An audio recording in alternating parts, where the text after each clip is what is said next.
That's how we roll. Rage. Right as you're sipping on a White Quick Claw. swigs. We could all start with just a drink. Yeah, cheers. I'm drinking White Claw. Man. Chin. All right. Feel like a 16-year-old girl drinking this stuff. So. Where's your Parrot Bay? My Arbor Mist.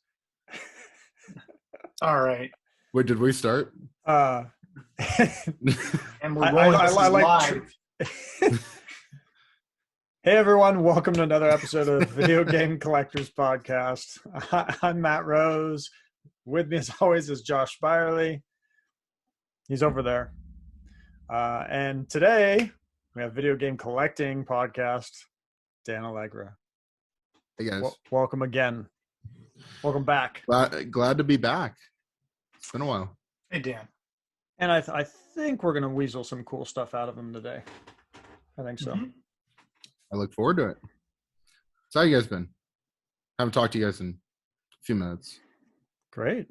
I mean, I love these clubhouses. I don't know if any of our listeners, or I know a lot of our listeners are on the Clubhouse now. Some of them are peanut gallery and don't say anything when we talk to them. But I love our clubhouses. I think those are awesome. I feel like that's where we always chat with each other. Yeah, I'm surprised we didn't do one this week, but it was kind of nice. You know what? I really want to talk about Mario Brothers, so I'm kind of tired of Mario Brothers. Did we not but do? It was a good, Clubhouse just keeps on building, right? And it's great. I think, it kind of extends Josh's hospitality to new people, where like people come in. There's never been an issue with anyone. It's always just been a good vibe from everyone, which is kind of, I had one of the head consigners tell me after Clubhouse, he's like, I'm really shocked that, it's a really positive experience, unlike, sports cards or even comics where it's chill, and I think, it's really something that, you get a core group of people that just have a good time. It's literally a lot like if Nintendo Age was, alive. Because a lot of the people in there were from Nintendo Age. Yeah, there's some old school people in there, It's funny talking to some of these people who I actually never met, but they've been around a long time. And it was great. Brian Singer came in and talked the other night, and that dude never talks, and he's got the collection, right? So it was nice. I mean, we're very fortunate that we don't have the comment section from a YouTube video that is about money laundering and fake sales and bullshit. So, I mean, could you imagine a clubhouse like that where they just give access to all those people that talk in the comments? How nice it would be. Yeah, no, that would be. Well, I mean, I think it's interesting that like during an auction, you have people from different auction houses even there. I think that's always really kind of cool. And it's starting to get announcements from them during it, like not just one auction house. I think that's awesome because it's really becoming a place where like, okay, we kind of get the first heads up of what's coming to, each auction house, and all the people are very respectful of the other auction house. It's not like they talk shit, but yeah. I'm still waiting for Josh Nathanson to come in. So it is pretty cool that Val and Sam drop in and give us, some heritage live updates, and that's pretty sweet. Now I just kind of expect, on Tuesday night we're talking about video games and graded games generally, but just video games in general. It's nice. It's a nice core group of people that get in there and talk. I'm surprised it's not bigger yet, honestly, because I mean some of the information that's dropped even just in there is insane. I think it's crazy when you have someone like even Jared from Golden come in and really come in to answer questions after for 20 minutes and kind of give a heads up of all the details. And it's just, you don't get that anywhere else, where you just have Jeff Moz is in the crowd and a few other people, and really a core group of people that, like you said, Brian Singer, and just some really good people and really good conversations that just are very positive. Even if people have different opinions, even people that probably didn't get along up till this point, but once you hear people's voices and talk rather than type, it's a different atmosphere.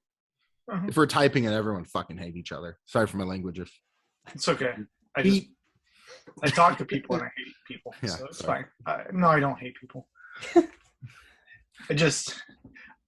don't hate them. I'm disappointed in them a lot of times. That's all. Josh, you know my line. People suck. It's true. Is what it is. Yeah. So, what's going on in video games? Not a lot. What's going on in video games with you, Dan? I hear there's some things brewing. Yeah, what's this MinusWorlds thing? It's some level you do. You jump over the flagpole in Mario, right? And you swim till you die. Yeah, pretty much. I mean, isn't that what the MinusWorld is? It's kind of like a what's it called? Like an escape room, but real life. But no, MinusWorlds. It's upcoming marketplace, fixed price, anonymous for sellers. Really, something I've been talking about for 10 months about hoping someone else would do it, and then eventually, I was like, I should just do it, and been doing a lot of stuff for the last few months leading up to this point, and finally have a date that I feel pretty confident that October 15th we're gonna kick it off and really come out with a bang. Have hundreds of games available, art prints that are at least one art print that's hand signed and hand numbered, and some t-shirts, merch. The core of it's the marketplace, and the other stuff's just for fun, just to kind of try to add to that experience of how great our hobby is. And that's the end. We're good. That's it. Okay. All right. That's it. So it's MinusWorlds.us. No, MinusWorlds.com.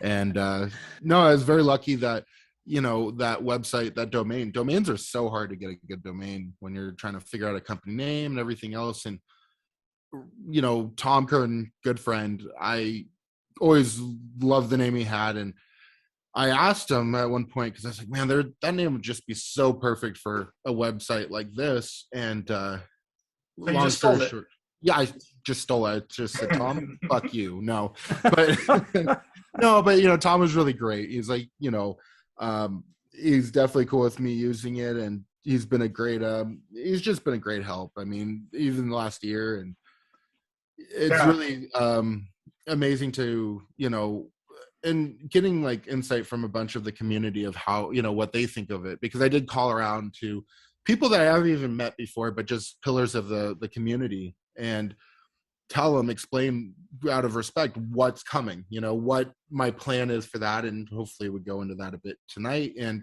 I really wanted feedback, because if I can't explain it, that's no good. Like, every process has to make sense and see the weaknesses and build on that. So luckily I feel like we're at a point where I have a good handle on every most likely every outcome, but again, we will improvise and evolve. My number one question for all of this is this: just get into it. Fixed price marketplace. Mm-hmm. People remain anonymous.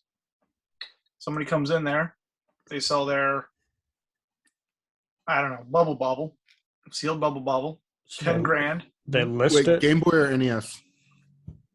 Let's go with Game Boy. Okay, no, let's curveball. Let's go with NES. They list it, sells for 10 grand. They're like, man, I sold this sealed, and let's just call it raw. Let's not give it any grade. We sold this sealed bubble bobble for 10 grand. Boom, one goes on Heritage like 20 minutes later and sells for 35 grand. Mm-hmm. Does that person have that ability to go, I'm backing out of this deal? I mean, here's the truth is, everyone that puts up games are going to be held liable for those games. There is a thing of, just like anywhere else, where, is it possible? Yes, but we're going to have metrics that if people do that, they can be penalized and kicked off the site. So, okay. What's up? Are you familiar with the site Discogs? I'm familiar with it. I haven't used it. I don't know if they have anything like that on there, but I do know that if people don't follow through with transactions, they just get their account banned eventually. Yeah, well, that's exactly, mistakes happen. There's things like, hey, I had this, and, just stuff happens. And, I come from part of my primary job was partially consignment, and in the ticket world, they would come up with metrics, and if you had too many, you would get penalized and your fee would go up.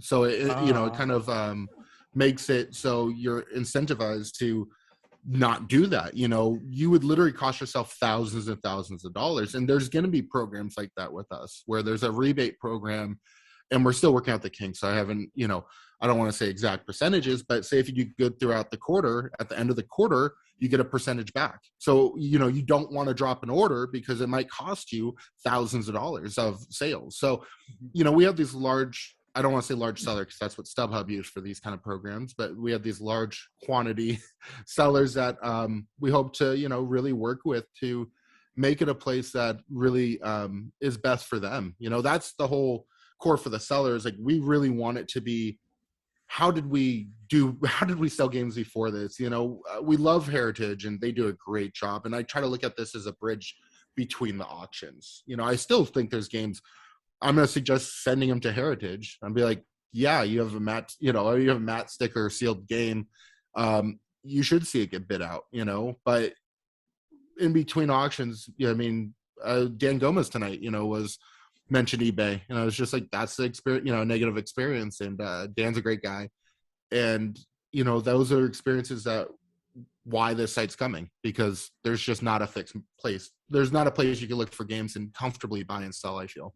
Well, there's one of the biggest downfalls that we're seeing, the back dooring is literally climbing fast, and like places like Mercari and even eBay now, pulling a listing afterwards, if you know what you're doing, you don't really get penalized for it.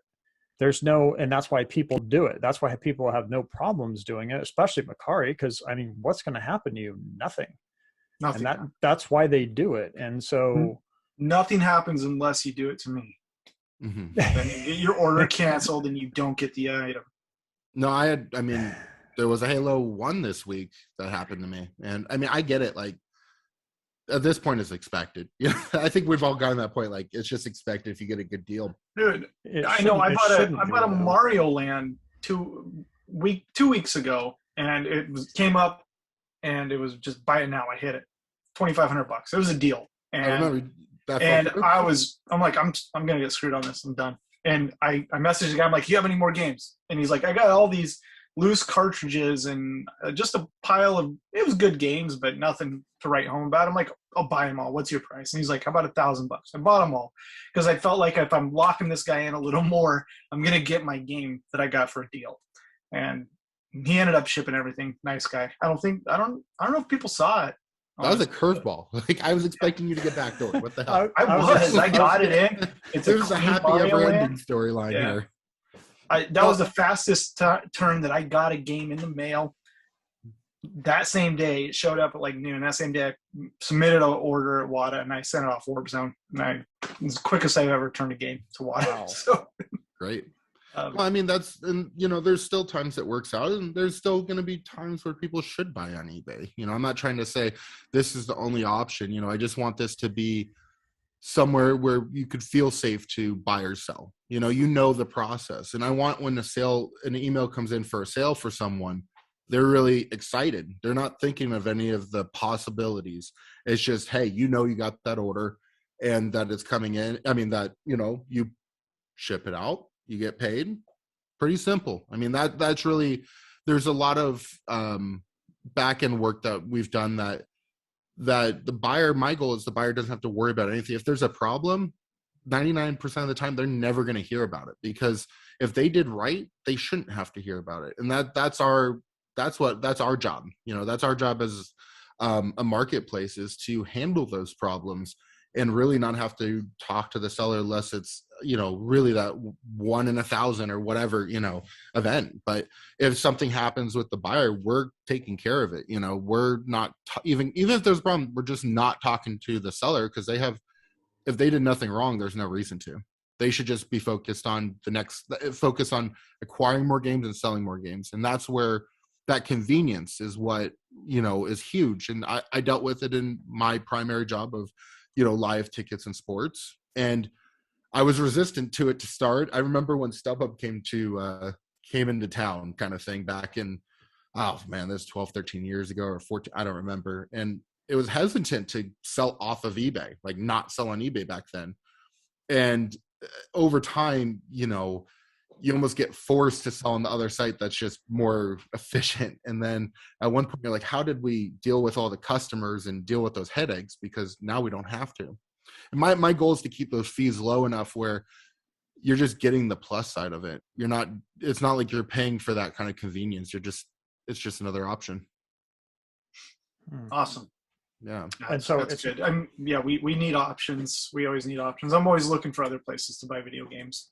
I don't know if anybody else does this, but I'll Google a game and then I'll just go to the shopping tab and look through the shopping tab on Google. Maybe I shouldn't tell that to people because you actually find good shit that way. But there's just not enough really good marketplaces for games right now.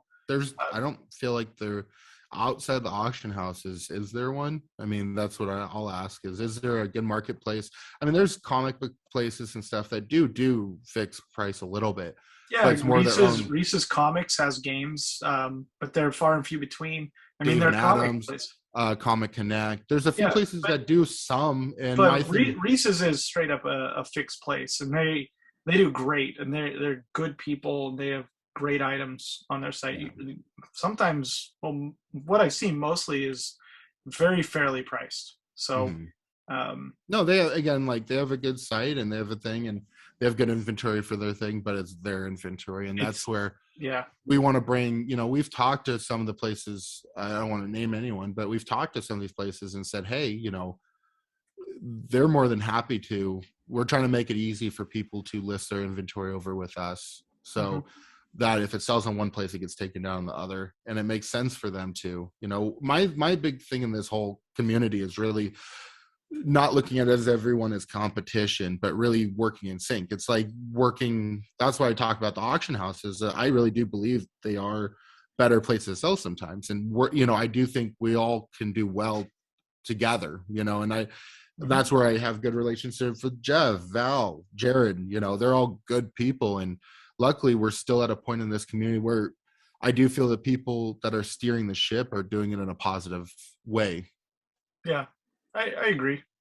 I mean, there's not too much of like just shit talking, besides when me and Matt are talking shit about Josh. That nice chain about you, Dan. So, I think that's true. Though you hit home a good point.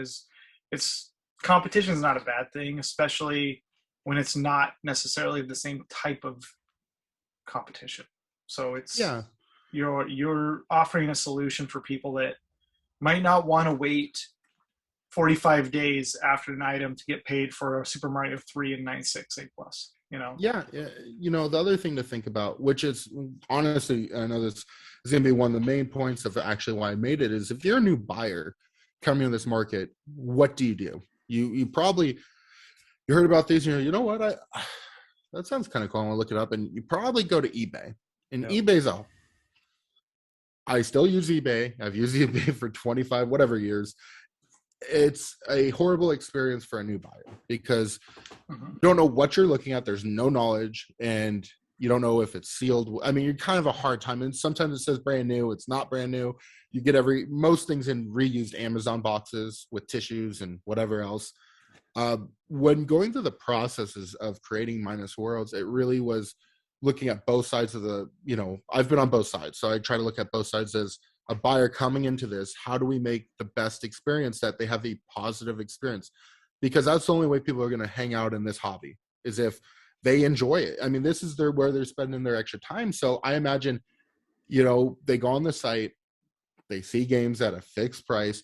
The great thing is we have the fees baked into when they look at a game. So at checkout, it's only the taxes and shipping. You don't have those extra fees getting on at the end. And that's great because, we don't want them to feel like they get sucked. You get to checkout and there's a 15%, 20% fee. That's not what we want. We want them to find the game they like, hit buy, game shipped out within 3 days in a nice box, safely gets there and presents nicely.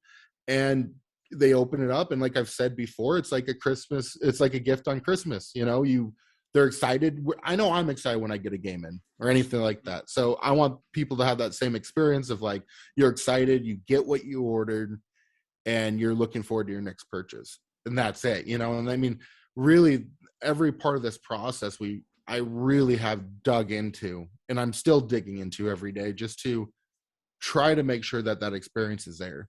Yeah. Now, are the sellers holding on to the games and then Yes. shipping? Okay. So how with that? Yeah, I was going to ask that question next. But if you want to follow up with that, go for it. Yeah. I'll follow up. Are the sellers selling the games? Yes. The sellers, the sellers selling the games, they're holding on to the games. I think what I wanted to follow up to Matt's question with is. I hope they sell the games. Yeah, I know. Is this going to be in the beginning? Are you going to have everybody come and sign up, and then you have a bunch of people coming in there? Or are you just going to have it limited to say 50 people at first, and then everybody has to take a similar photo so it looks like this, instead of them taking a picture on their lawn chair in the bright sun or on their coffee table at the middle of the night? How are you going to handle this? There's two parts of it. First, who can list. There's going to be a process for anyone to apply to list, and they have to go through that. Large seller, volume sellers, everyone can list, leave the games on their shelf and have it in their collection. I kind of look at it as being able to list it, and if it doesn't sell, it's still in your collection. That's cool, and that's great because you don't have to make that choice to actually sell it. And if you get the price you want, perfect, you're happy. The second, I can't remember the second part of it, but I'm sure it was a good answer. Photos. Photos. Yeah, we have instructions on how to take photos so they look in sync. They will have the watermark of MinusWorlds, white background. We're gonna really show sellers how to take pictures, but not with they could do it with their phone. That's the thing, is like, how do we make this so anyone can do it? Yeah, and easy. Make it easy, make it, hey, and something there's still parts I'm still debating if it's going to be, you have to do all 6 sides or you just have to do the 2. I'm still debating. We have the option that they could put in 6. I'm debating making that mandatory, but if you guys convince me otherwise, but that's stuff like, that's the little details. It's kind of like, do you want to force them to take 6 sides? I think I'm going to, because it's like, you have the game out, just flip it over. Yeah, I mean, security seal in so many cases is such a big deal. Well, yeah, that's the good thing. And all games are graded on our site that are sold, because the reason and people are going to hate that, but the reason is because if a buyer got a game in and then they go, well, you undergraded it, authenticity, blah, blah, blah, that creates too much headache. So to start, we're going to do only sealed, graded games. And VGA? And VGA. Okay, well, that was something we went back and forth, and long story short, we will allow both of them. And if there's problems, that's something. And we have spoken to VGA about this. And the good thing is we've made sure that we have open lines with the authentication companies. And that's important, because if there's ever a problem, we want to be able to talk to them and work with them to fix any kind of problems, because no one wants problems, and luckily, great people at both companies. Is that muddying the water a bit for you? Say, for instance, somebody gets a WADA game in and the top has been busted off and the game's been swapped out. Is that something that MinusWorlds really should get in the middle of, or should it just be buyer, seller, what the fuck happened? Well, that's a good question, because that's one of the processes that I really had to put a lot of thought into. Is if the game was swapped out, you have the original pictures, and so they ship out the game. The buyer gets it and says, "Hey, I got this swapped out." Right? That's a hard thing to be like, okay, first we'd have to talk to WADA, and say, hey, what do you guys think? And that's a process that's very important, that we have to go with WADA and goes, okay, what's the likelihood of this? And then talk about what's the likelihood of that the seller, how much how much credibility does the seller have? I mean, if it's one of our large sellers that does it all, that's in the community every day, and there's this new buyer that's never sold, we're going to have to decide with our seller if it's not reasonable to think that happened. It's kind of one of those things that it's a tough decision to be into, but we're going to go to every avenue possible to make sure we make the right decision, and hopefully we're going to be in the middle of it. I mean, that's what we're paid to do, because we're going to have to talk to the buyer. We're going to figure out what happened. We're going to have to check a few things about with the photos, the weight of the package and all those kind of things. But we do have to be in the middle of it because that's what we're paid to be, and there's a lot of processes like that have a lot of thought. And I don't want to go over every detail because there's some stuff that we'd like to make it so scammers don't know, some stuff that we kind of have ways of telling, but know that we will only bug the seller if it's something that dire where we have to ask them a hard question, and that I find will probably be talking to people in auction house and stuff. I guess stuff like that is so rare, 1 out of 10,000, something like that. But if it becomes a thing, we're going to have to deal with it. More reason in my mind to to push for the 6 images, just for more evidence, more accountability when you have that, especially if that game specifically has a security strip or I think absolutely you can verify that that you can't just swap that out. No, definitely. And that's the thing also is like what would get swapped out. Again, we're talking about things that, as far as I know, have never happened, but we'd have to be objective also, if for the buyer as well, and really go at that situation case by case. And could it be the seller's fault? Could it be a buyer's? Yeah, of course. But, we really got to, that's why, like when I talk to even, I've talked to WADA, talked to VGA, and have those open lines of communication, because who knows the product better than them. So sweet. Yeah. Again, it's definitely a tough thing. I really gone over these things many times in my head. Like, okay, like that's the tough question that we have to be able to answer if it happens, and how we have processes already written down about this is what happens here. This what happens here. If A happens, we B, and it really is it's almost like a board game. You go down these paths. But it's good because it's not like it becomes a problem happens. It becomes another one of those, and one of my favorite investors, Ray Dalio, it's really about, if you're already prepared for these things, you don't stress about it. It just becomes another one of those. Yeah. So, but yeah, no, and that's the processes, I'm very much a process person with this. It's like, how do we make it so we kind of first see the problems and learn how to deal with them before they happen?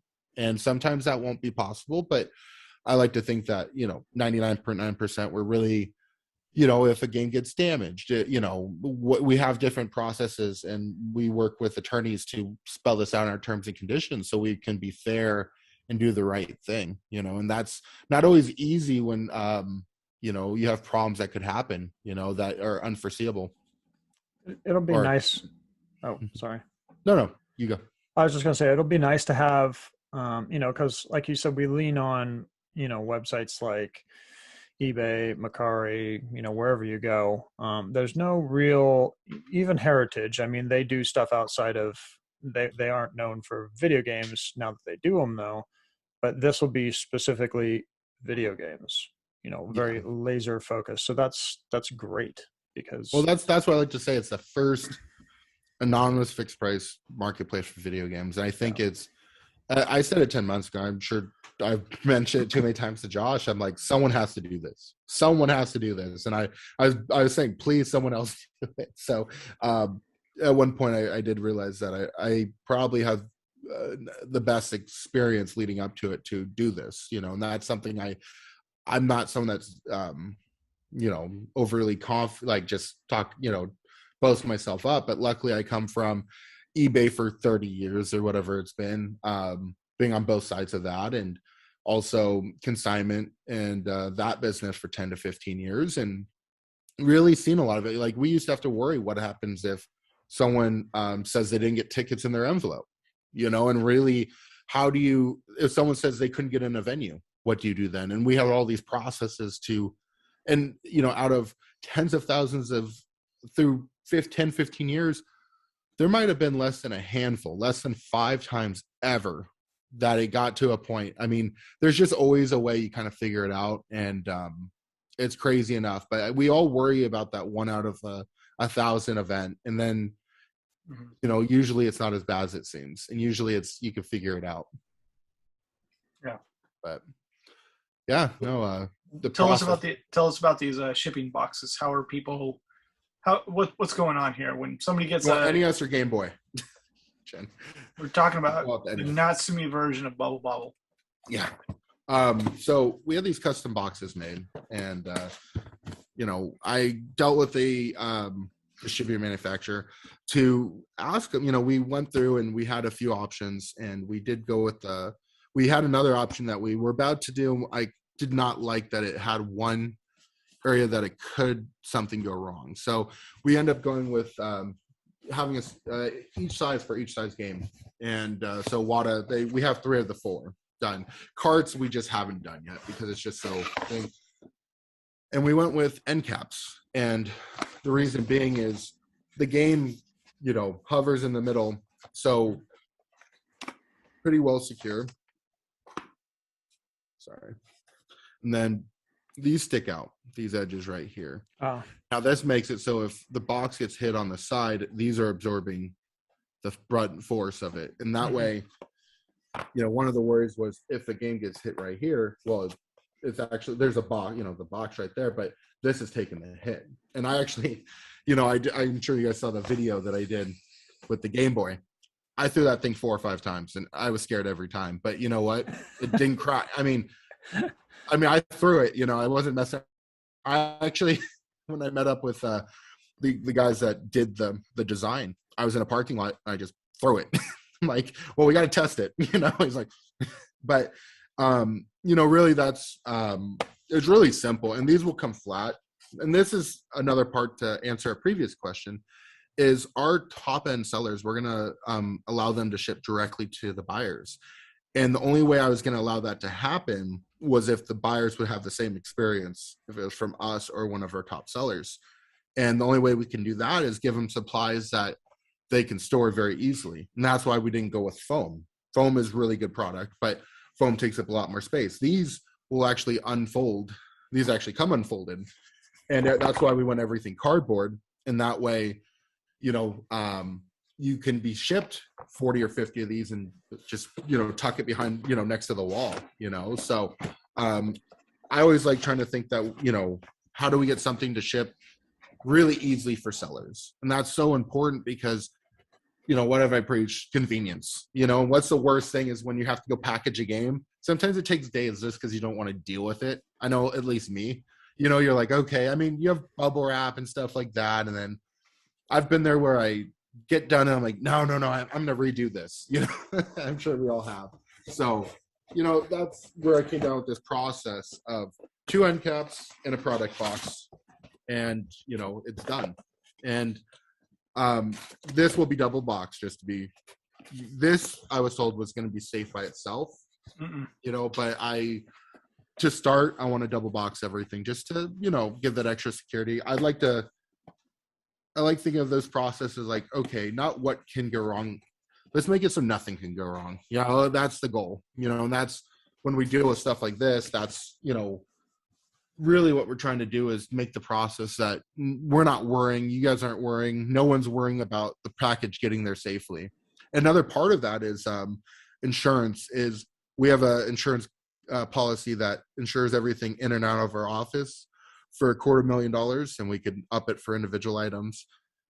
Games that are going directly to the buyers from our big sellers will be insured also. But you know, we really don't want any stress of any part of this, and that's what making these boxes was really about. But yeah, no. So your next test is to create a mailing loop and have them all use UPS to each other, and then by the time it gets around, that'll be a great test since they are the drop kick kings. Well, I always say, I always tell people you got to punt proof them. I'm like, they're going to punt them. So, Oh yeah. Oh yeah. Dude, I mean, that's what you have to expect. Like, that's, it's your own fault if you don't expect them to punch it at this point. Yep. It really is. Like, anyone that says differently is. The trick is to not put fragile stickers on the box, because that is yes. open invitation to kicking them. So there was this really neat story about this. I think you could probably find it somewhere, but there's this story about this company that they shipped bikes, and they manufactured bikes and they shipped bikes, and they were always having issues with damage on the bikes because they're in these big ass boxes. They don't weigh a heck of a lot, so they're always on the bottom of the boxes in the truck, and so heavy shit would stack on them all the time. So what they did is they printed a picture of a TV on the outside of the box, so it looked like they were shipping a TV, and their damage rates went way down because people actually handled them more carefully, the drivers, because they thought it was a TV inside. They're like, I don't want this shit coming back on me if I'm carrying a 70-pound TV out of the FedEx truck and I drop it. So that was something that bike company, I can't remember who they were, but it actually changed it just on the perception of what was being shipped. But don't put fragile or do not bend, because that little shit, your carrier is just going to bend that shit up. Well, I think it's funny to assume they have time to look at it and be like, oh yeah, this one package I'm gonna treat differently, because they wrote on it, please don't bend, that they can't read. No, but then you got to remember they deliver thousands and thousands. Well, that's what I mean. They're not going to just That's exactly what I mean. Is they're not going to pay attention because they're too busy. They're too worked. Right. They're too busy, and then they're too busy to take the time to say, I'm going to fuck this one up because it says that. So. Yeah, I mean, the cool thing with these boxes is this isn't the final. We're still working on other designs for maybe having one box for every type size game, and we're trying to look into different ways of always trying to push the envelope of innovation, because it's never ends. You always can do better, and that's where the MinusWorlds, that's the goal, is to always push forward, and that's where we talk about competition brings the best out of all of us, and I like to challenge myself that way. It's kind of like, really try to keep pushing to make it the best process and product possible. And my goal is to keep doing that. The second we stop doing that, we're going to not be number one in our field, and not that we're number one right now because we don't even have a site up, but I like that competition with myself right now to be like, okay, and I've said it before, like, if someone is able to do it better than us and we can't compete, well, they deserve, that's why I don't mind coming out early and talking about the website and processes and really just being fully transparent about it, because if we can't be, it's, we're never going to be able to beat our competition, and in time there will be competitors in time. Like, video games is so young that, again, I was shocked that we didn't have a fixed price marketplace yet. And I expect, in the next 2-3 years, there will be some. And, as I said, let me prove it. Let me prove that, we have everyone's best interest at heart, and that's so much the best part about this whole project, is I truly think it's best for everyone that buys and sells, that will buy and sell on the site. And if at a point it's not, I tell people, don't sell with us or buy with us if it's not, because why would you? Like, it has to be better for everyone.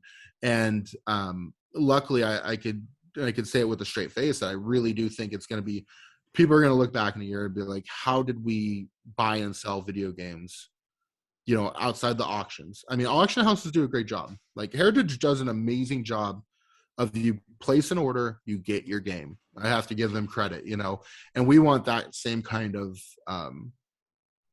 confidence in us. You order a game, even though it might not be in our office, that you're going to get that game and cleanly. You're not like worrying about tissue, and we're going to hold our sellers accountable, and I'm not someone that's going to, I don't care how much someone sells. It doesn't matter if they're not, making sure each package is shipped out on time. And that's with the metrics and the, everything else.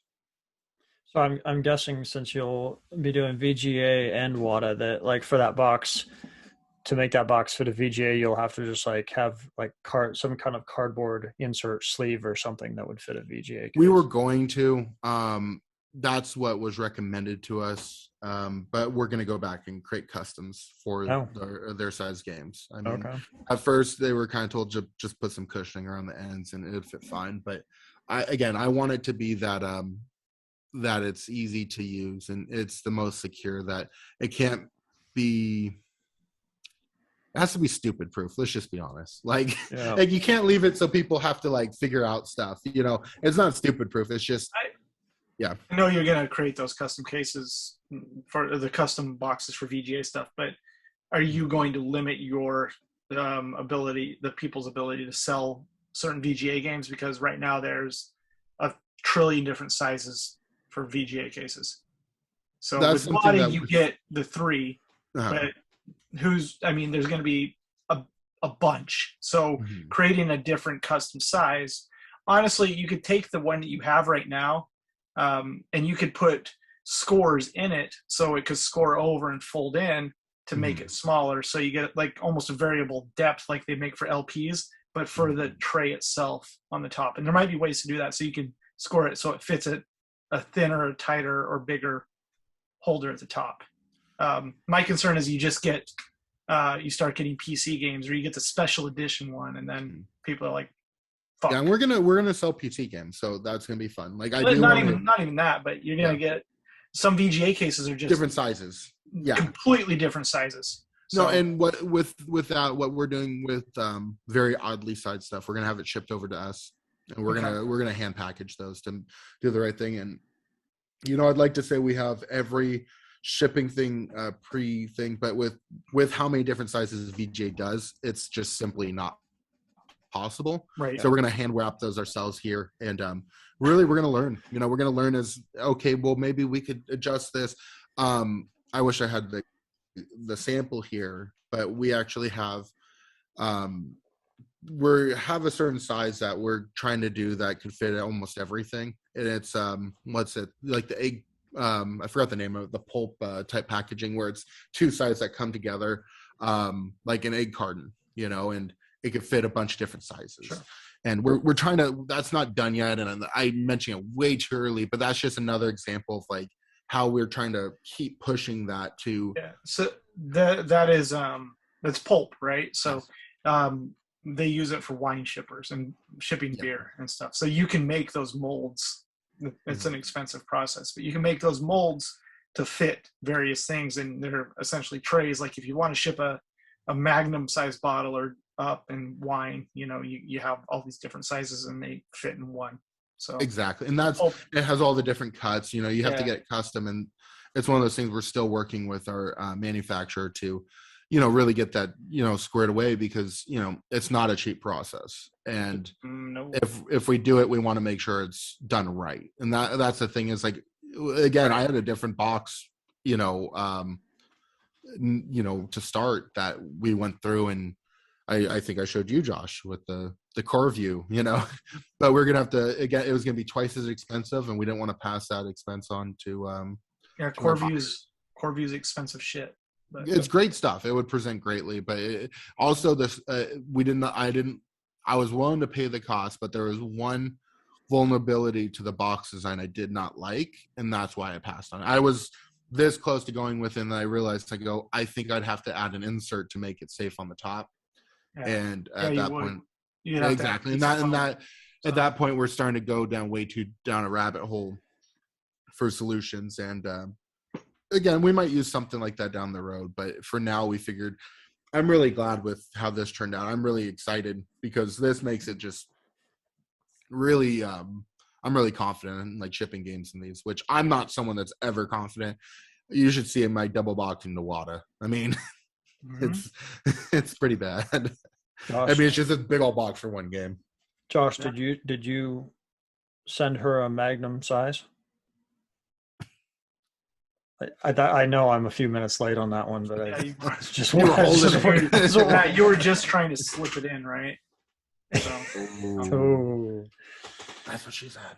I mean, even earlier, I thought Dan said WAP and not rap. So I don't know what's wrong with me tonight. Sorry. That Comedy hour over here. Jesus. Okay. Eighth grade. Loved it. Yeah. No, it's exciting to jump back on topic. It's exciting to be here with you guys. It's hopefully we're here in a year from now, and you guys could just say, Danny, your idea was so fucking stupid. Like, what's the date today? The August 8th. Yeah, Josh's gonna record it. Right. I'm good at remembering dates, Dan. When somebody said, "No, I'm just kidding." Yeah, I'm hoping we say October 15th.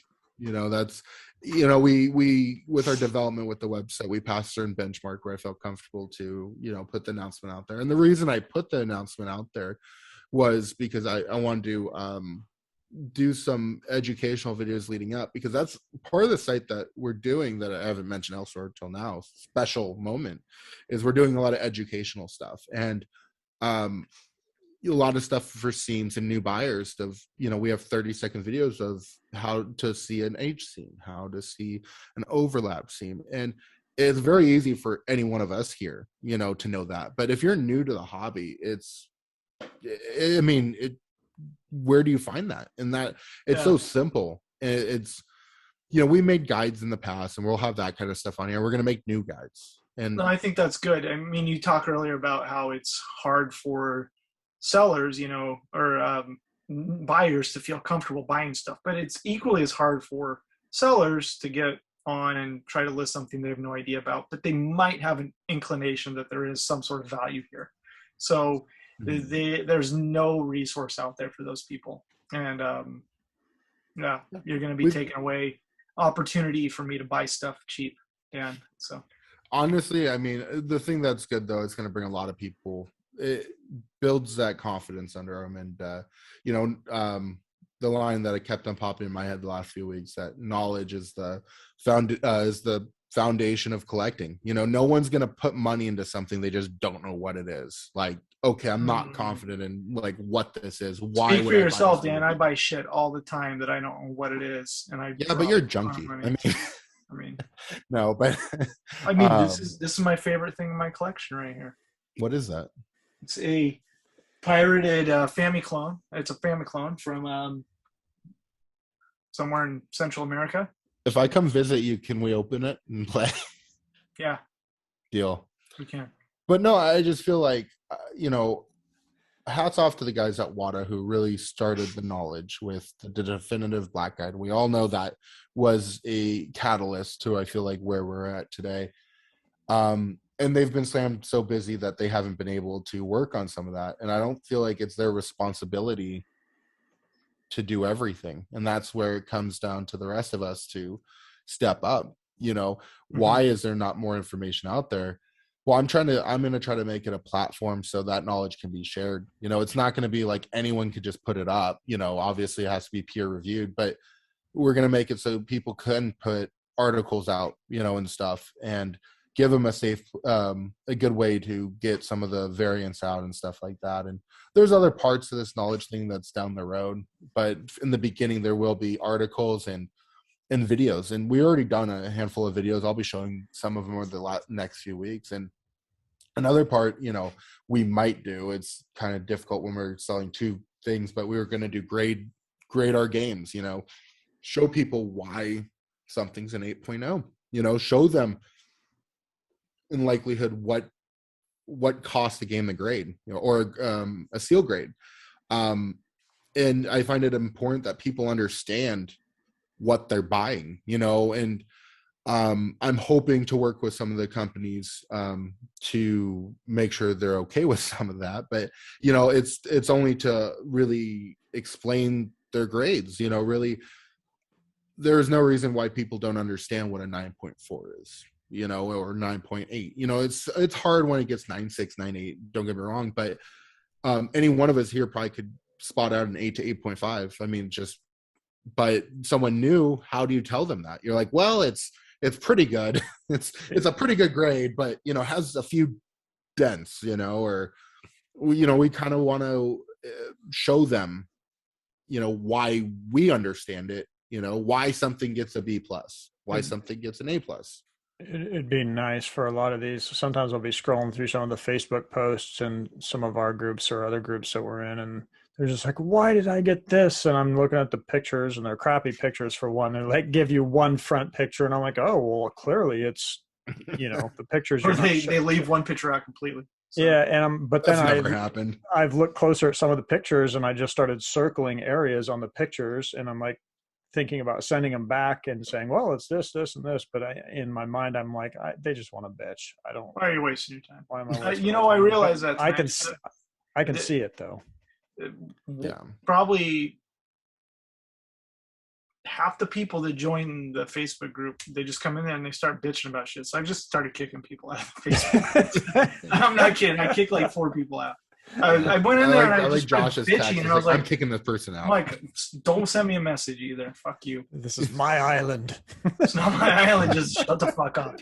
No, I mean, I do think there's some people that are just going to come on to bitch. But I do think there's, I say it too much, but when you're left to your assumptions, you're going to assume the worst. And the one part I will be critical of WADA is sometimes their communication of people not understanding, grades and processes and communication. I think has led, sometimes get people, WADA's doing the best they can. There's no question to anyone here that they're doing anything besides that.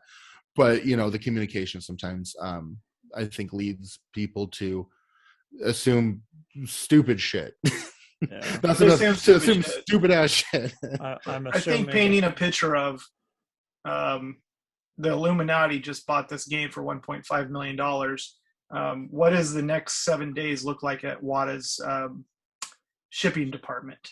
So how many packages does a company like that receive in one day? And people are like, oh, they can just open them and receive them. No, that's like a full-time job for 5 people. It's a department. Yeah, it's insane. Like, just when you have a sale like that happen, the amount of the influx of stuff that will come into a company for grading and certification, I imagine it just never stops at PSA or Beckett. I mean, that shit just pumps. I mean, it doesn't stop. Like, it's like the laundry at your house. It is never, ever done. Here's a great. It just piles up if there's a problem. It just piles up. And so I think a lot of that stems from there. I mean, I'm not saying you should get back to every communication you have. You should. That's one thing. But when there's so much shit coming in, it is insane. Man, I don't envy that. Here's a great example, just to give some of our listeners an idea of how many games they get. Just the other day, this isn't about what I'm sending in or whatever, but just the other day I'm sending in a lot. I got some money back from something. And so I had about 50 games on the side that I needed to send in, and I didn't want to do it in one send. So I did it in 3 chunks. So it was like 15, 20, something like that. And, so there was, I was entering them in and boxing them and shipping them and then coming back and doing another one in between my orders, because obviously the orders are consecutive. I was maybe 15, 20 minutes between my orders and WADA. There was already 20 to 30 to 40 orders in between my order numbers. And so within an hour, they easily had just order numbers. They were over 100 orders within an hour. It was insane. It opened my eyes to how many orders they get. And I'm just like, some of these complaints, I'm starting to be like, well, I'm starting to be like, well, maybe they're right. And then I see something like that, and I'm like, I can't even imagine what they have to handle over there. I think the hardest thing again, it's the communication part that I don't think anyone would mind, the delays if the communication was a bit better. That's fair. I'm not saying there's still going to be people who bitch, and, that's just going to happen. It's the internet, it's Facebook. And Josh is going to have to kick off people all the time. You took my money. You need to send my game. Well, you know what? I'm sure WADA, anyone that bitches like that, I know WADA will just send back the game if they want the money back. Like, here, take it. It's just, it's unfortunate that the internet, you hear those voices amplified, but there's some there's some valid concerns. And I do think, I'm hoping with the transition to California and, them being bought out, it gives them the funding to have the customer service that I know that the team there wants, because I think that is a challenge when you try to contact a company and you can't get a hold of someone. And I know, obviously, that will get better, but that's where sometimes the complaints that I do sympathize with people, because sometimes it's a lot of money to pay for grading, so, and they're holding their most prized possession. So not being able to get a hold of someone has to be tough. But I do think most of the complaints, when people complain about grades and stuff like that, I just go to the next thing, because it's never ends. The communication complaints are interesting. So I don't doubt that, like I've said, they need to respond to things. But if you're coming onto Facebook or Instagram and you write a post about how bad the communication is, and you've sent 17 emails, I gotta imagine they've read a couple of those and they decided not to respond at this point. So maybe that's, I don't know. No, if you send me 17 emails and you're an asshole in number 2, I'm never responding to you. That's just it. And I'm not saying Wada's doing that, but that's just me personally. Hey, Josh, is that why you don't respond to me? You catch a lot more flies with a Venus flytrap. So don't kill your plants. I don't know. No, you don't piss too close to the house. If you're sending games there, don't piss too close to the house. What's up? No. Sorry, depends on whose house it is. I piss outside all the time. No, it's kind of close to my house. I'm just saying. If it's too close, you start smelling it. No. That's how California is. It rains in Oregon, Danny. So. Oh yeah, I forgot. Yeah. Sorry. What the hell's rain? We haven't had it out here for a long time. No, I think in Oregon either. So. You were talking. Whatever. I think that people, that kindness goes a long way, and coming onto Facebook and bitching just. No, that's the wrong way of doing it. That's I know you have an issue, and I know you can't get a hold of them, but you're coming here and you're justifying shit, and I don't fucking care. No, I get it. I don't care. I just don't care anymore. If you're gonna keep bitching, I'm gonna kick you out of the fucking group. So sorry. Yeah, no, I do sympathize with both parties there, and I think in time it will get better. So again, and that's. I really do think there's ways to fix problems like that, and obviously they're scaling. That's something that's never easy. But yeah, that's something I learned from those mistakes of other companies. That's something where hopefully with us, I have people that around the clock that will watch we get busy and will be worse than WADA, but it's easy to say you'll do better, but we're looking at ways of how to deal with communications and how to mark them for which department. And, it's easy to say these things, but it'd be another thing when we get even 1/10 of the size of anything WADA does, or even 100th. So, it'll be interesting to deal with some of these things that I think we can handle, but till you do, it's all talk. Right. And my number one customer service representative is Josh Byerly. He's going to be great at it, and I'm not great. You are not. $100 an email to respond, Josh. That's I want to see those.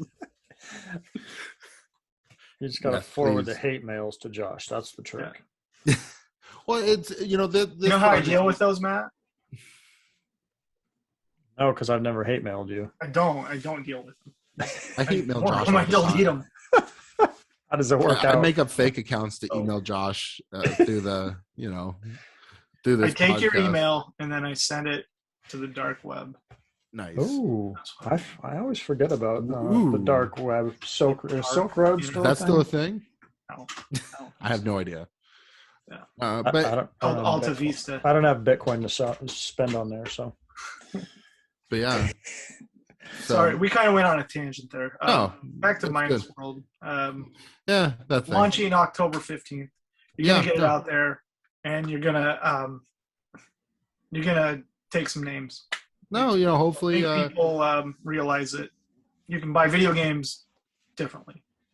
Well, I think it's going to be something for even the people that sell all the time every day to realize how much that convenience is that they don't realize that they're spending energy and stress on headaches that they don't need to. And I think that, like, for me, took a long time to realize. And, you know, me being in a similar situation of, hey, you know what, if I didn't have to, all I have to do is price the game and it sells and I get a label that's not addressed to my home address, it's thing, and I'm done. I get paid. It opens you up to go look for more games and enjoy life more. And that to me is something that convenience will make a huge difference. And also we hope to bring in good sales. I mean, it has to do both. It has to be more convenient. It has to bring sales as a buyer. You have to have options and you have to enjoy being on the site. You know, the site's very simple in ways. You know, we didn't overdo it. And we have many functions. I'm going to try to remember what's on the site. But, you know, you can make offers. You could put bounties out there. And ooh, I like that. Yeah, no, that's the bounties, something that's been missing for a long time, actually. Yeah, no, we're making a database that, you know, is going to have every game that when you add a product, you know, it goes in. And the good thing is there's a lot of other parts of this site that I'm waiting. I can't say yet on certain stuff because if something's not within the next 3 or 4 months, I hate to mention anything. But with the bounties is something I can, because that would be day one. And bounties, you could, just like adding a product, you add the game that you're looking for, the grade range, and which company, if it's VGA, WADA, or both. Oh man, I like that. Yeah, or IGS. I mean, oh, you have IGS? Oh shit, man! $20 question. I am in. Sorry Where do I sign up? Sorry to interrupt you. Will you be accepting IGS VHS tapes on your website? You already know the answer. Black The answer is no. No, Fox, never. I could. I hate to be saying absolutes, but almost never ever. I have a story about IGS, actually, a fun story, because you know why I have my personal opinion about them was because I reached out to them through, this might have been, I forgot. I'm guessing the number, but 4 or 5 months ago, and said, I thought, hey, you know, a lot of people were saying negative stuff about them. I go, I don't have a strong opinion. I'm like, I invited the owner to be on the website, to be on the podcast. I thought, hey, if he could answer the hard questions, this is a positive for him. I didn't have an agenda of, you know, I just said, hey, you know, this could be really good for you. You could win part of the market. I got reasons, what I would call excuses, that I thought were I did not agree with. I thought were kind of weak, in my opinion, which was fine. But I got banned for asking. I was like, I got banned. I was just like, I wasn't negative at all. I just go, hey, you know, I understand, but, you know, yeah, he banned me for no reason. I was like, you know what? I would never trust this company at that point, me personally. So we invited them on the show, but they don't listen to us. That's okay. So, no, and my thing is, we did. Yeah, I said I'd like to have them come on and talk about videotapes with me. So, we're gonna talk about videotape collecting. I wish them the best. That's okay. I hope they went over. I'm an idiot, a dumbass, and a tard, according to them. So a tard. Tard. P-A-R-D. Man, I don't know the last time I heard that. Like somebody called it tard. That was how is defined. I baited them a little bit, but that's okay because I'm not going to use their service. But I got some direct messages that were fantastic. So nice. You're not banned. I'm just kidding. No, I'm not banned. Oh, really? I got banned for. Maybe I am from IGS, but their sister account, High End VHS. What about AWS, the other one they have? They have like fucking so many. That's the thing that I don't. Again, you know what? Let them do their thing. It's fine. That's I'll fine. say they'll let them do their thing. I'm not going to worry about it. But I wish them the best. Yeah. So you're not selling IGS? No. Okay. Long answer is long. That's okay. There's an no, auction with us website. What about account they can sell them on? What was the other? Only VGS and WADA. VGS. Video games. I mean, VGA and WADA. Okay. Whatever they're called. That's clear. We'll consider other ones if they brought up a good case. You know, I'm not closing doors. It's just, you know, those are the two main ones. And, you know, we're looking at other options of how to expand that in time. You know, that's what I'll say there, is because there is a question mark to be, you know, the lower end games. Like, I definitely think high end games definitely have to be authenticated, and we're trying to figure out ways to get lower end games on the site. in a quicker fashion. But that's something we gotta, again, evolve to. You know, in the very beginning, I'm really focused on how to do our core business right, and that's, you know, provide that service between buyers and sellers. And, you know, the cool thing is, like, when developing the site, I made it for how I would want it as a buyer and a seller. So, like, there's a button that you click, it says newly added. You see the first thing if you go search like that, you see the newest items first. So if you're someone that's looking for a deal, you know, you have that. But we'll also, you can filter by every system, you know, all that. You could filter by grading company, by both companies. You could grade, you can filter by grades. So if you're looking for WADA, you could look for 7.0s and up with an A seal. Even the seals you can do. And with VGA, you could do 80 plus or whatever. And we made it so you could do either of those or either. So, you know, really it took some time to get our developers to understand both grading companies. That was not an easy task to be like, we're not selling new video games. There's grading scales. So that was kind of a cool part, was to be able to add these in. And I can't say it'll happen by the first day it opens, but we're hoping to very shortly add that you can search by variants. So if you're looking for only sticker seals, or if you're looking for games only by these kind of seals, you know, we're going to have a bunch of different ways that you can filter that you would not be able to filter anywhere else. And that's where we are a game website. You know, that's the cool thing, is like, this is a video game, you know, website. This is, you know, that's all it is. So, you know, we have a few other fun things like, you know, art prints and t-shirts and stuff like that around that art, you know, whole sphere, but those are kind of side projects for fun. You know, the core of it is graded video games.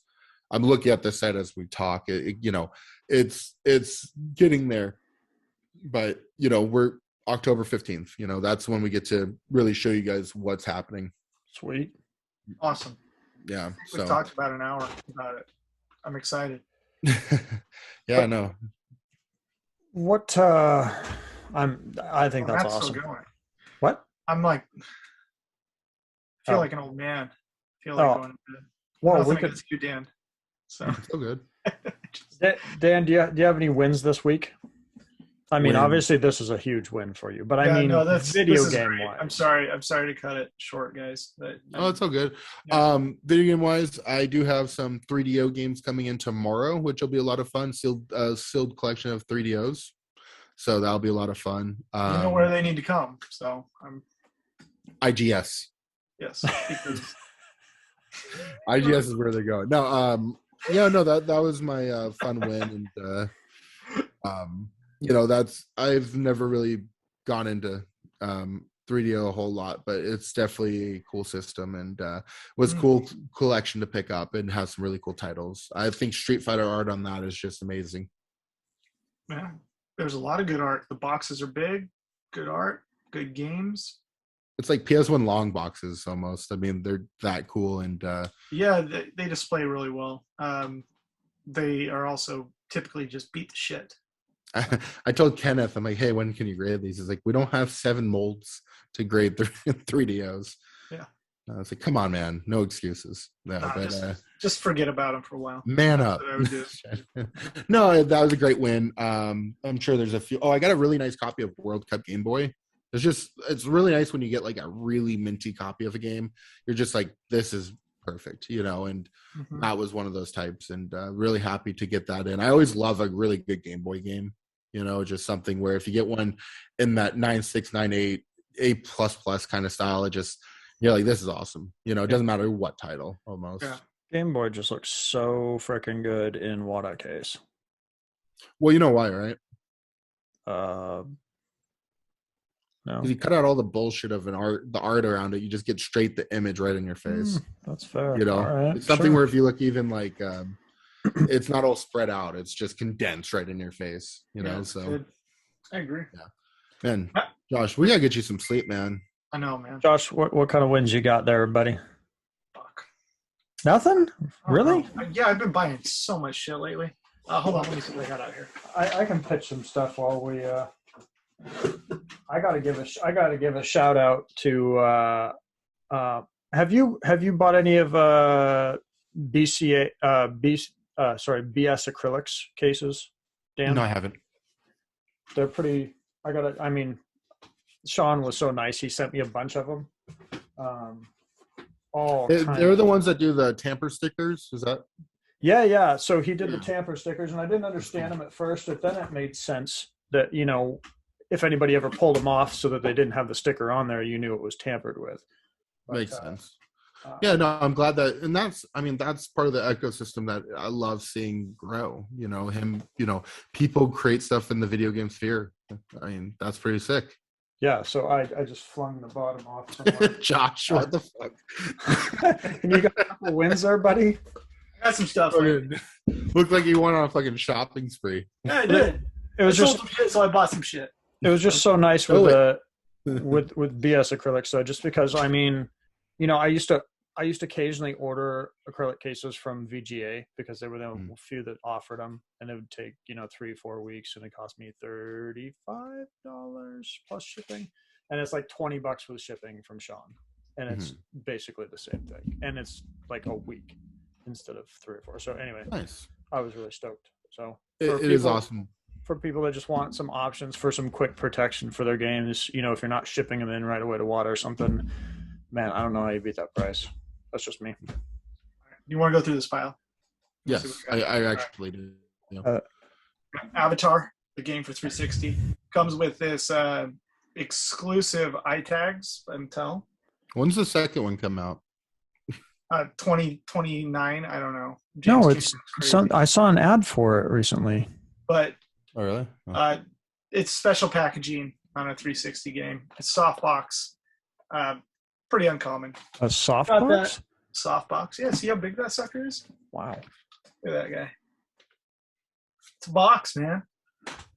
And he just tosses it around. Yeah. Lego Batman 3, Toys R Us exclusive with a Joker keychain. This is care of Brian Sunkel of Brian's Video Trader. I bought a bunch of stuff from him. Old friend, good dude. Eek the Cat for Super Nintendo. Tough game to find sealed. I got a bunch of these 989 sports pins from him as well. This is all from Brian. All from Brian. And the reason I started buying shit from him that day was I needed an Oracle Seasons NFR card, and he had one up. So, and then I was like, oh, what else you got, dude? And so I just bought a bunch from him. So he sent me some other stuff too. There's a couple other games. Power Up video games. Nice, that's clean. Dan and Sarah hooked me up with that. Good guys on eBay. I'll be right back. I'm gonna grab my stack. Rare Gamer Girl from the old forums. Nintendo age. Yeah, digital press, man. Oh wow. Got a 2K10 Kobe with the sleeve for Wii. Shitty version of the game, but hard to find. Dan left. He's not even seeing this now, but that's okay. He's getting his games now. You got him all excited. I know, man. Okay, I'll wait for Dan. You pulled out a pile of games. Yeah. I don't have. That's not even half of it, man. There's a stack out there still. I shipped half my crap. Oh no, I do have something. I'll have to go grab it. I got these guys. Yeah. So are those the ones that I didn't buy? Off Mercari. This is water damaged. That's why you thought the insert was jacked up. So, water damage sleeve. Oh no, that's the one I told you to buy. Oh yeah. Well, no, you didn't tell me I bought it, and you're like, I almost bought that. Oh, that's right. But I thought it was maybe a case swap. So Blinks, Sudoku. Nice. Sudoku. And they're all Microsoft company store purchase ones that no plastic. These are just in baggies, but the COA seal on them. Those are dope. Then I got one I'd been looking for a long time. Had gone up in value a lot. And I was like, these used to be $20, and I'm not going to pay a lot for one, but Masters of the Universe on Game Boy Advance. And they're pretty hard to find nice.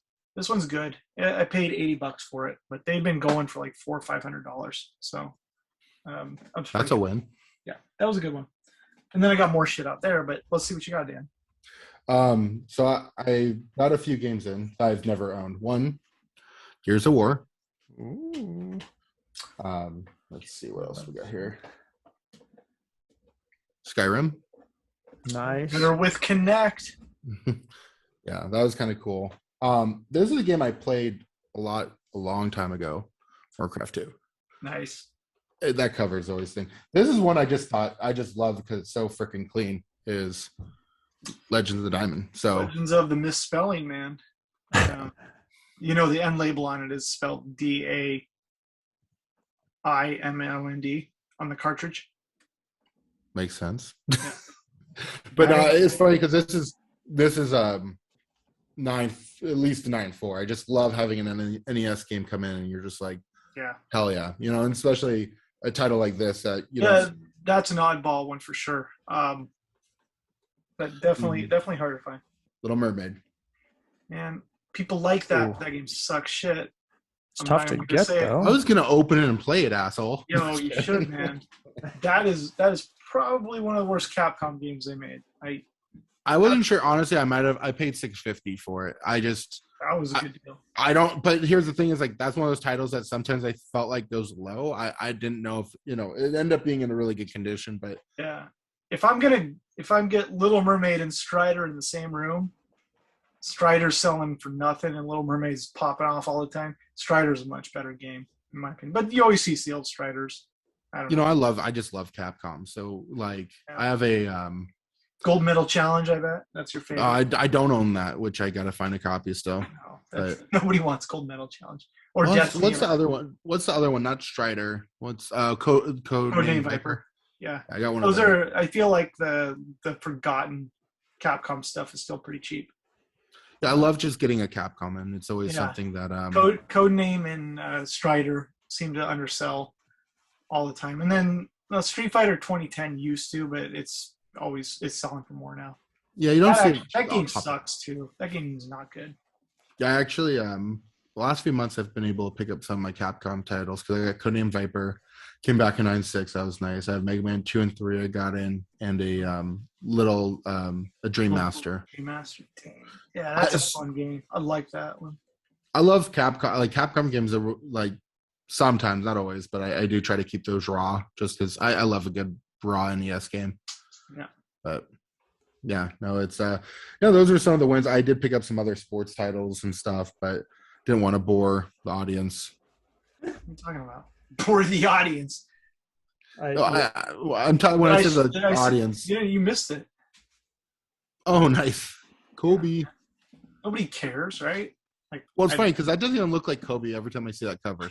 No, man, it doesn't look like Kobe. It's like the whitewashed Kobe. They really. I don't know what they did there. No, I've been buying more sports and stuff like that. I bought a lot of modern sports, and I just bought something like 50 of one game, but just long-term holds that are fun. Yeah, you're a true collector there, Dan. What are you doing? Yeah, Jesus, I like mixing it up. Manipulate it, dude. Manipulate it. I just buy those $2 million games like nothing. It's my favorite Iverson cover. Is that the 2K2? Yes. Nice. Those are good games. Yeah. Oh yeah. No, I mean it built a franchise. NBA Live 2007. Let me be clear. The game I bought was $1.49 each. So wow. Oh, nice. Manipulating the market's going to be pretty hard. If it jumps to $3, I made a killing. 2K16, right? That's the one. No, it was You bought a bunch of Burger Kings. 2K18, 2K19. I don't know. 2K19. Okay, probably not 19. 19 still is the Giannis. All those games, Madden and all those are so cheap that it's. Yeah, some of them are. Yeah, but there's tons out there. But there's tons, and then there are people dog modern all the time. We're like, oh, how can that be collectible? But there are these interesting releases within those games that aren't totally hard to find.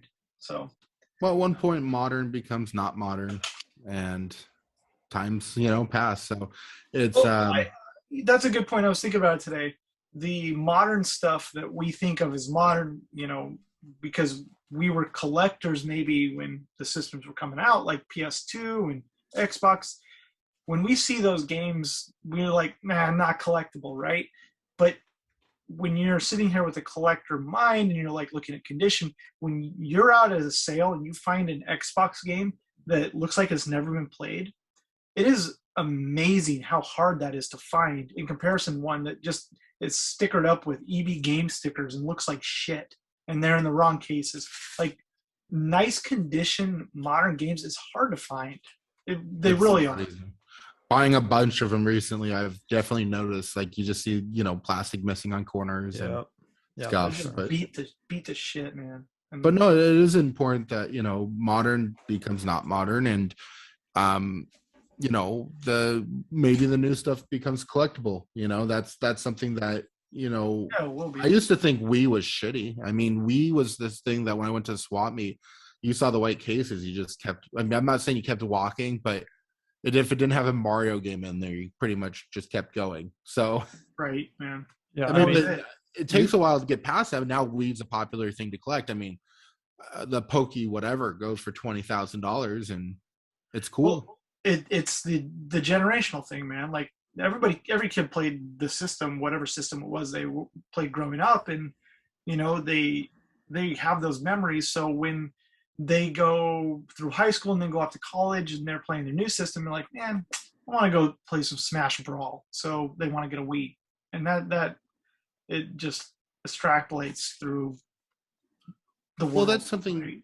Those games, there were millions of people that played those games, and still, even today, with new games, there's millions of people. Video games are more popular than ever, so those games still have potential in time. I'm not saying every game is going to be worth money, but it's something you can't overlook. Being that, there's just great games, great covers, and right, man. VHS tapes are the same way, man. Like kids had them, and then they want to put them in their players when they're not.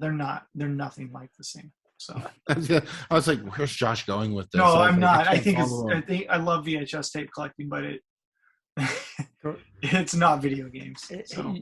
Hitting back on condition just really quick. I was even buying a couple games for long-term collecting at Walmart the other day, and even straight out of the rack that was freshly put in there. I mean, it's got, one of them had scratches, one had a little dent, and I'm like, that's not gonna 9.8. There's no way. I did have. I got a couple of these guys, right? I was pretty excited. And look at the fucking dents on the top of that thing. Have you played that? Brand new. Yes, I have one open, and I was like, I'm keeping one sealed. And I'm like, it's dented.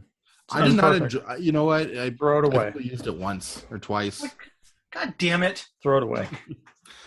I did have one win though that I wanted to share because I was excited because I like the game. I saw you guys pulling out some nests, so I was pretty stoked. Yes, beautiful bad dudes. Data East for the win. It is so nice. Oh, it is so nice. Erickson's the man. Yeah, that is that's the game where you save George Bush, right? Senior. Don't remember. It's supposed to be George Bush. I remember playing it at the arcade and walking by it as it made the sound effects, endlessly all day. What do you guys think of, NES as this market's maturing, is seeing some of the other games pop off and some of the NES kind of, like, I think a good example was some of the Adventure Islands in the last Signature kind of not pop off, but then you saw modern stuff have its day. I think you lucked out. No, I mean that I'm not trying to talk because I bought it, but I'm wondering if the stuff we collected might just kind of hang out at certain prices, and then some of the more modern stuff. I think the way the video game market has changed is people look at key things just like they do in comic books, right? Like you don't want to get the run of all the Fantastic Four, or maybe you do, but you want to get the key books for Fantastic Four, just like you want to get the first Gears of War, like you just showed us, or and you're going to pay more for that than Legends of the Diamond or Little Mermaid or Little Samson. Not true. I paid more for those. No, but over time they're going to be like, I want the first Gears of War. I don't want Little Samson. I want.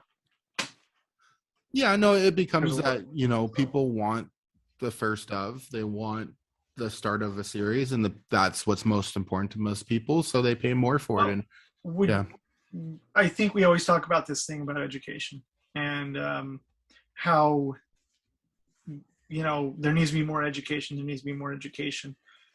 Does that education just fall on deaf ears? I mean, there's got to be a ton of education in comic books, right? Like why should you collect pre-code horror or shit like that? Like, why isn't that just continually growing because of education? Whereas video games could have the same thing, but people are just going to gravitate towards bullshit. Well, I don't think, usually when we talk education, it's more about them being confident in what they're getting, not so much what they're buying. I mean, it's an interesting point you make, Yeah. I mean, when I'm thinking about it, I'm like, hey, how do you tell a 360 game? You mentioned the security label and the Y-fold, whatever else, but and then you send Dan Gomez a message and then you ask him what's up, Yeah. Well put. But I do think that's for them to decide, because that's what they want to purchase. Now, if they're going into it following some of the social media influencers that are full of shit, that's a different story. It's tough when you like hear people pump stuff, and I think you've done a very good job, Josh. And pumping it, I try. No, but we call out people bullshitting, like when they try to pump stuff, so it's important, and yeah, I understand what you're saying, and that's not the point. The point isn't to call it out, but the point is to just call it out, I guess. I don't know. Well, I mean, let me make sure that's the point. You're kind of telling like what they collect is kind of what they kind of have to decide, because that's what's important to them, right? I mean, most of the time, if I get in the Clubhouse and there's auctions going on there, and there's a game that has genuine rarity behind it, I'm going to talk about it and say, "Oh no, this is hard to find." But yeah, as far as like pumping, yeah, I'm like, people come in and say, "Get this game because of XYZ," No, you call out people is what I was saying. And I won't ever not do that. No, and that's what I was giving you props on. And no, I think with the educational, it's the hard thing with video games is the difference of value between a sealed and unsealed game is, I mean, crazy, right? You could, it's so different that people, to pay money for that sealed game, they should know why it's not just resealed, and I think that confidence is important. What makes the difference in a first print and second print? What makes the difference between a Y-fold and everything else? LRB or three-sided -T or whatever you want to call it. It just, to me, it's, if you buy a game and get a reseal and you spend a lot of money and can't get a refund, that will throw you off of ever buying another game, probably ever, if that's your first game. And that's important to, I think, give people the confidence to make that first purchase. I try to look at it as how many people have looked at video games and walked away because they didn't know the answer to these questions. I think that number is actually way higher than we'll ever know. We can't know.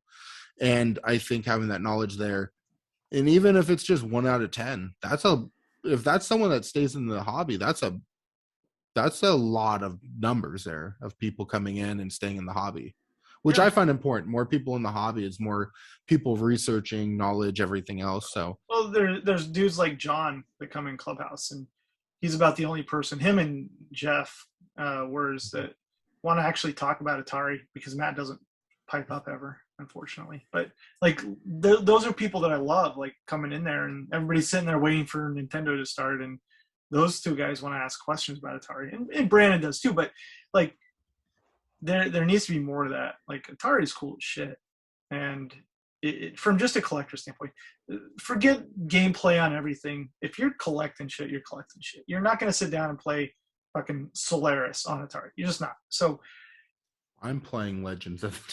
You're not going to play that. I might play some games, but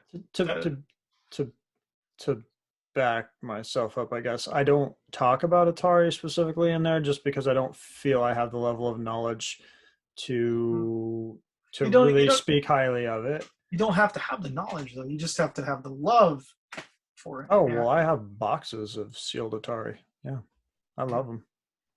I still have to buy my first one. I tried, forgot what game it was, but I did try a few weeks ago. I failed. Why don't you stay out of Atari? Yeah. You're going to sell everything on your website, 3DO, you're going to sell CDI, you're going to sell Nuon and all this bullshit, and then you're like, we don't sell Atari.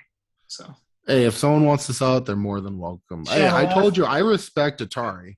I just love to shit on it, but it's just that fun joke to always make. But I do respect it. I do think it is historically important. I think it has. The thing is, it has to be fun to collect because they're relatively cheap. I mean, anyone that bitches about game prices, you look at Atari and you could be a heavy collector in it pretty cheaply when you look at games that are graded for less than $100 sometimes, in the weekly. Yeah, but you could be a heavy collector in about 45 games, and then the buck stops there because once you have those 45 games, other shit just doesn't exist. So well, yeah, but what I'm saying is like you could enter into that market, and there's some sealed games you can get and be able to play in that market and take time to understand that market, and the games that are, what is that, 40 years old?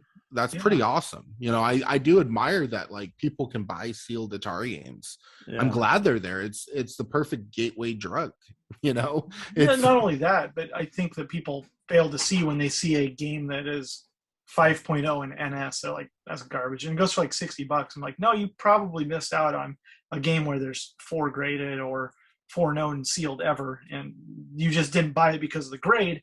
But if you were getting into this from a collector standpoint, and you want a new copy of Donkey Kong in a red box, not the later one, that's your option right there. Is that grade? Well, I think we've spoken about scarcity before and supply, and I think being that there is some Atari games with some good supply, I think it's a positive. I mean, I really do. I do think Atari is a good system to collect, and very important when you look at. Obviously, it's the first major home console system. You had titles like Mario debut on that system. I mean, it is very important, and there's no, we like to joke around about it, but it is very important. And I think, it having some supply on some of those 45 titles is great, actually, because if it didn't, I don't think there'd be a reason to collect Atari for new people. It gives people something to, you could buy some really cool games for, pretty cheap with Atari, which is great. I wish we had more titles like that with Nintendo for early stuff. Mm-hmm. Like if Nintendo had a bunch of $40 games that for NES, I think that would be really awesome because people can actually own some. Yeah. But I noticed this last week in Atari, it seemed like it got a nice little kick in the pants again, though. I mean, we had some better sales in Atari this last week than we'd had in a while. It seemed like it picked up just not a ton. Everything didn't double, but it did seem like it had some fire behind it again a little bit. Yeah. It had some good titles in this auction. I felt like it had some more rare titles that usually haven't seen with Atari. That Josh picked up. Yeah, Josh went on a buying spree. I didn't buy anything. I don't think. Maybe I did. Pele. I did buy Pele. Yeah. I bid on that. That was the one I tried to buy. That's a good one to try buying, but you had Josh in your way. Yeah, that definitely. I didn't have that. I put it this way: I bid like less than half of what it ended for. But I didn't have that variant, man. I got a Atari Corp variant. There are 2 other ones that I need to get now. So and then I'll have all the Pele variants. Mental note: if Josh wants a game, good. I'm just gonna say good luck. I've seen a few things recently where I'm like, "What did you just bid?" Told you I wasn't gonna lose. That's good though. I mean, that's the good numbers that he pulls out of his head. You can go for. I mean, I'm like honestly, sometimes it's hard for me to find titles that I really want to sink my teeth into.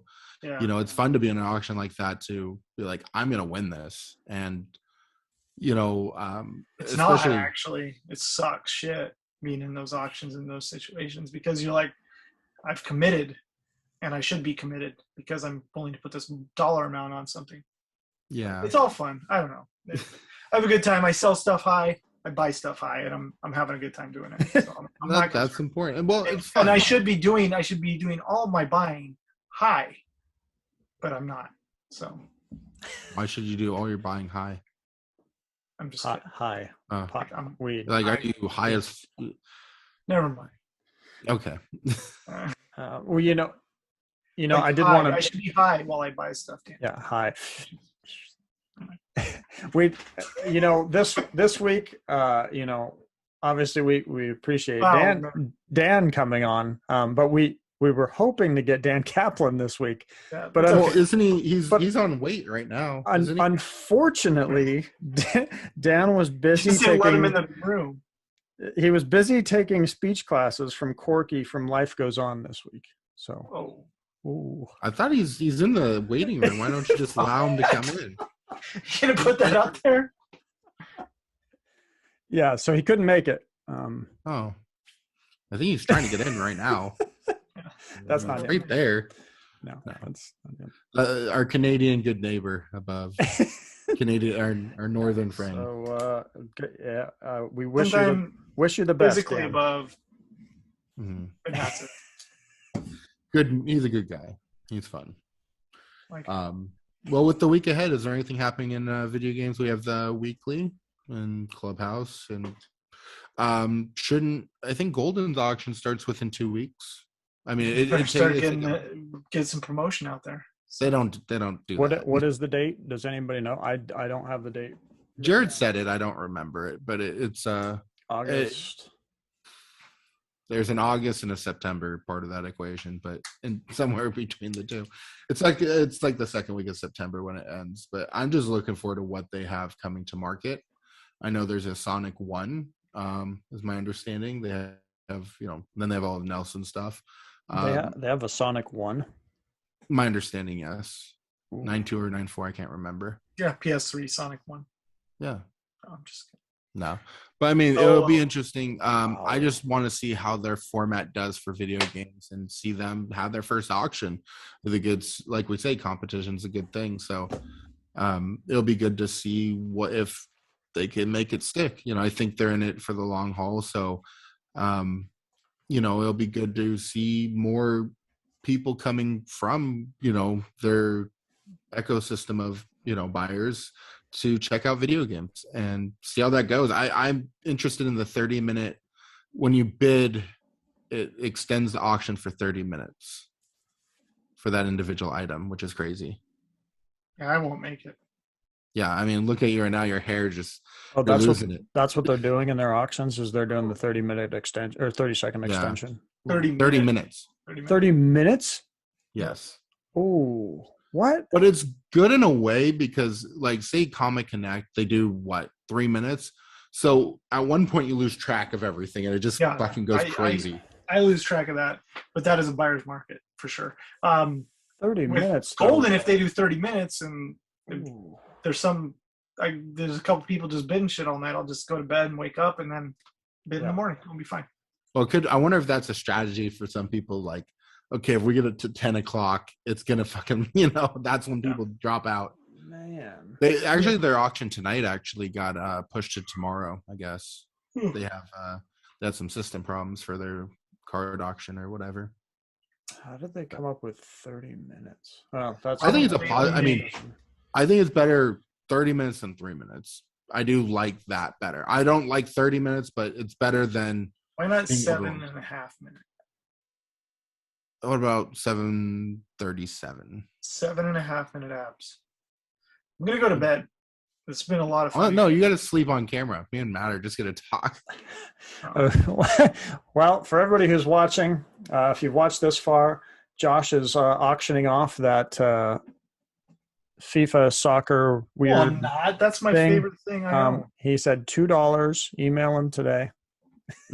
Don't email him; he'll block you. It's the Pablo Escobar edition of FIFA. So, if I come over, you better let me play that. Yeah, you have to have some Famicom games. 60 pin only, bro. Is that really for the Famicom? Famiclone. Oh, that's right. Yeah, shaped to look like a PlayStation 1 with a soccer ball on top. Wait, was that sealed? You guys really want to see this? I remember seeing it. We're just trying to keep you awake when we got it, but yeah, it's not. It's actually not black. I wish it was black. It's not. It's not. If sealed, it was though. sealed, I opened it at one point because I had to see it. Okay. It's fantastic, though. It is PlayStation gray and beautiful. Looks like a soccer ball. cool. That is hilarious. Yeah. Well, that's a power button. I don't know if it works. And it takes a Famicom cartridge. Weird. So the lid has to be open when you jam it in there. That's what she said. Yes. I set that one up. I was waiting. That's why I got the game out.